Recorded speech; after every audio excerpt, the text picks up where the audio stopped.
Arrêter de fumer, voilà un défi de taille. Il existe bien des solutions comme les patchs, mais à côté de cela, la cigarette électronique a de plus en plus de succès.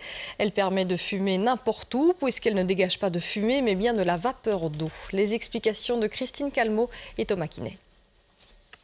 Une petite cigarette au bureau?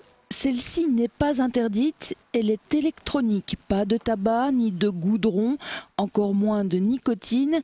Et la fumée, c'est de la vapeur d'eau, le résultat en fait du passage sur une résistance du polyéthylène glycol, le PEC 400.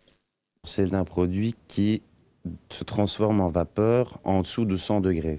S'il n'y a pas de combustion dans les cigarettes électroniques, et l'eau, comme tout le monde sait, ne devient de la vapeur qu'à partir de 100 degrés.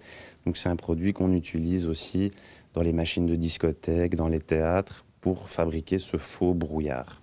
Inventée par un Japonais en 2002, fabriquée en Chine, cette cigarette un peu spéciale se vend dans certains avions ou sur Internet exclusivement. Son coût, en moyenne, une centaine d'euros.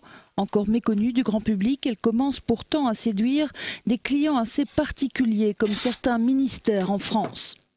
C'est un gadget qui, pour l'employeur, est très utile et pour l'employé permet finalement de continuer à assouvir son plaisir.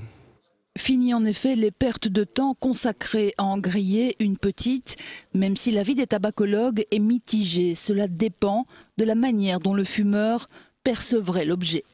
Si c'est pour se donner une assurance quand il est en société, mais qu'il respecte à la fois les législations d'interdiction de fumer dans des lieux publics et qu'il ne dérange pas ses proches par la fumée dégagée, bon, pourquoi pas? Je veux dire, c'est pas pire qu'un cure-dent ou un bâton de réglisse.